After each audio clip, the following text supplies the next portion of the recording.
The origins of Boko Haram, which have been the face of terrorism in Nigeria for more than a decade, has not really been explored either by intellectuals in intellectual discourse or by public commentary. It remains shrouded in mystery, in the process feeding a litany of theories and conspiracies. But a new book, Cornflakes for Jihad, written by investigative journalist David Hundeyin, appears to have broken new grounds in this direction, while throwing greater light on how this dreaded terrorist organization came to begin to haunt Nigeria. Now, for a quick exploration of the subject matter, we're now being joined by the author himself, David Hundeyin, and security analyst Sheyi.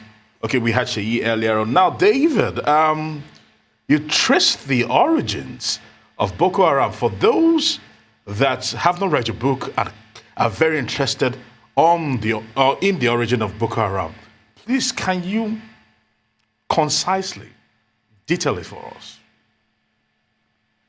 Right. So the story that is typically told starts with a man called Muhammad Yusuf, who apparently is a charismatic Islamic preacher, a Salafi preacher, who gathers a following in the mid to late noughties. And then eventually his followers stage an uprising against the police, against the Nigerian state, and then they're massacred, they're arrested, he's shot dead, and then his deputy, Abubakar Shekau, takes over. And to all intents and purposes, that's what we know as Boko Haram. That's where what we know as Boko Haram starts. In reality, that's like starting a story in the middle of the book. The beginning of the story actually starts in the 1970s, and I traced this in the article. So it starts with the activities of a man called Abubakar Mahmoud Gumi, who was an Islamic scholar who used funding, training, and material support from Saudi Arabia to effectively set up a Wahhabi stroke Salafi Islamic movement in Nigeria. Bear in mind that up until that point, the type of Islam practiced in Nigeria and the way it was practiced was relatively benign. So it was a sort of like, it was a Sufi brand of Islam. The Sufi, two major Sufi brotherhoods existed, the Qadriya Brotherhood and the Tijaniya Brotherhood. Now, this Islamic scholar, Sheikh Mahmoud Gumi, introduced this new thing, this thing called Salafism, which was fueled by the Wahhabi ideology that was exported by Saudi Arabia at that time, and which they still do to date.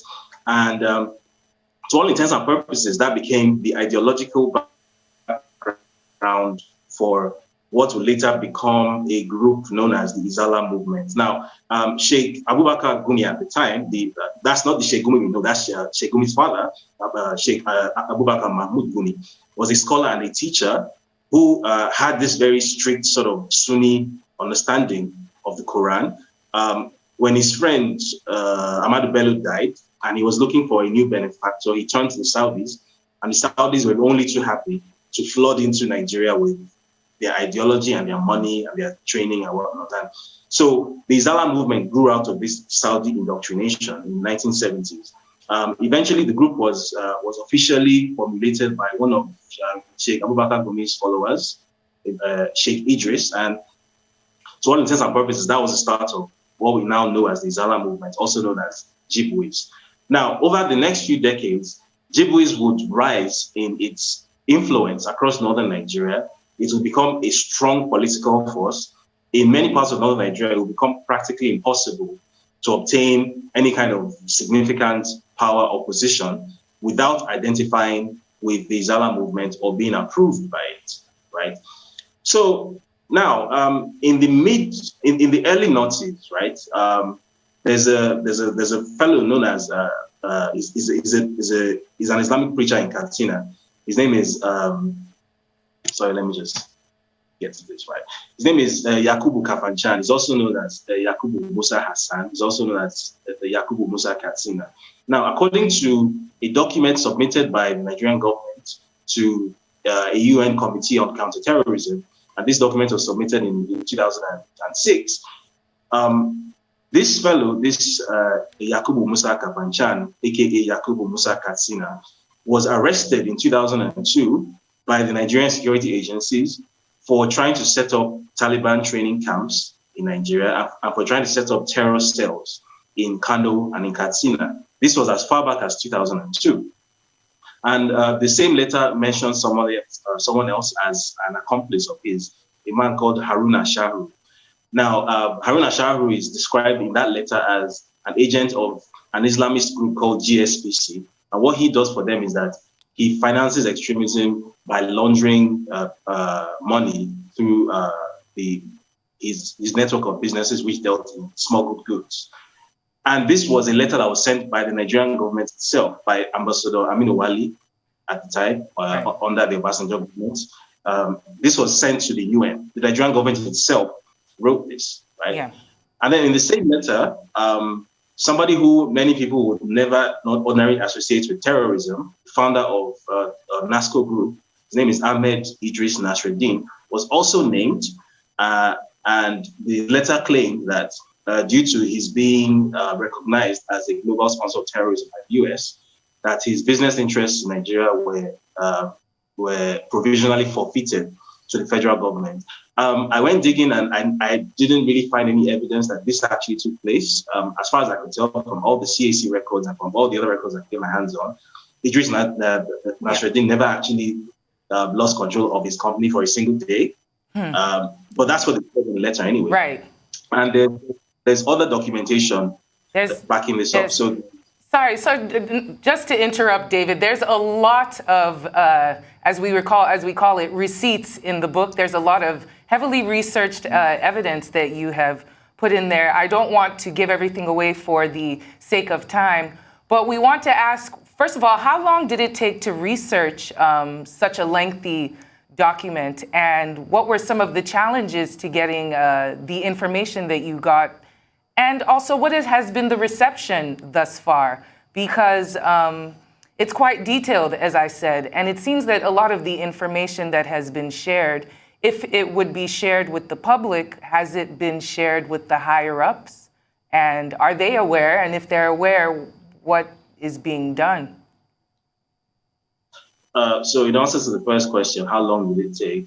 I would say, surprisingly, in terms of actually putting it together, after the research was done, the research was the longest part, so maybe that took the best part of maybe a couple of months.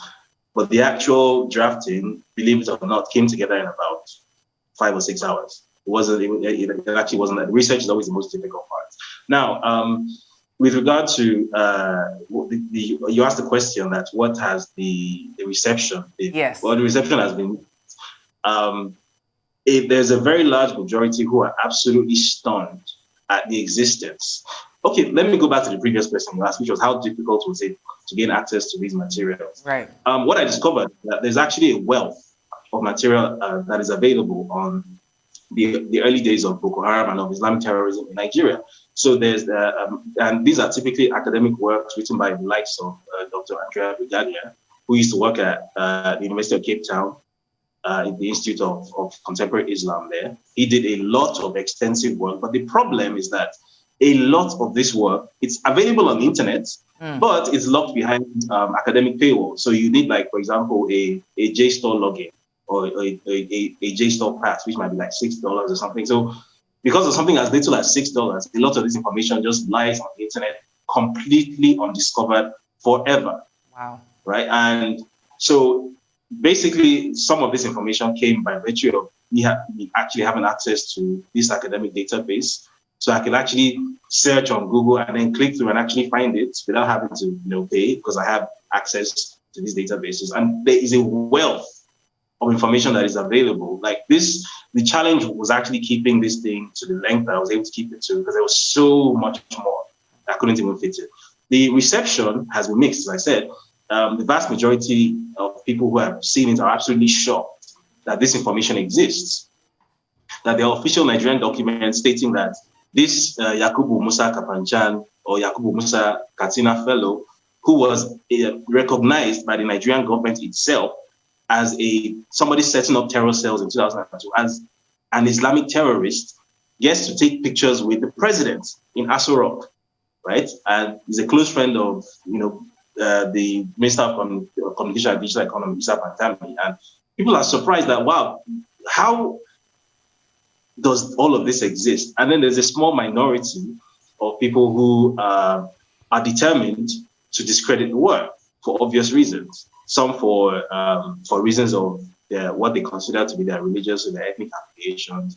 Some for reasons of petty professional envy. I'm not going to get into that, but there have been those too. But the vast majority, I have to say, has been overwhelmingly positive, and I would say has generated a fair bit of, I would say, something approaching panic. All right, David. For the first for the brevity of time, would you permit me to let me just throw this one in here, because this is almost like the whole Fahrenheit 9/11 all over again. Explosive stuff's really being put out there, revelations being made, because you actually called out several key people, some in our present government today. Are you scared for your life? And do you think this will spark the needed flame to begin to probably unearth some of this heathen cords that's probably, or the strings that are literally pulling things and actually are the ones behind the works, making things happen without us seeing them?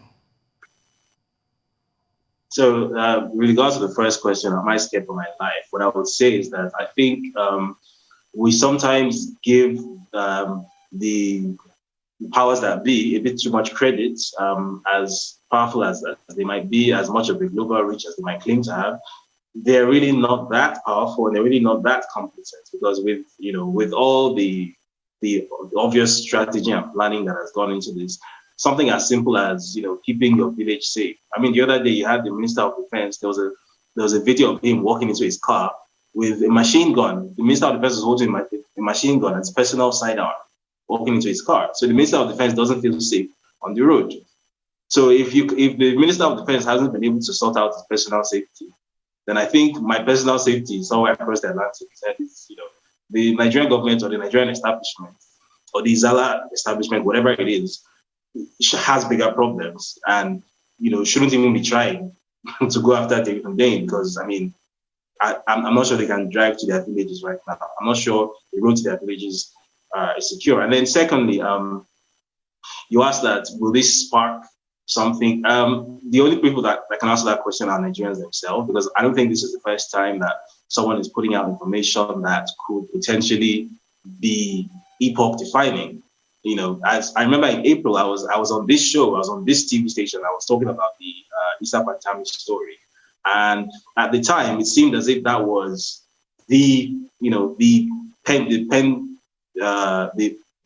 coin drop moment, where the penny finally dropped and people finally realized that this is what is happening. But as we saw, the Nigerian government simply decided to be intransigent, and eventually people moved on to other things. So it's up to Nigerian people themselves in this case to decide whether they're going to play the same game this time around and move on after shouting for a couple of weeks, or if this is going to lead to an actual permanent mental shift.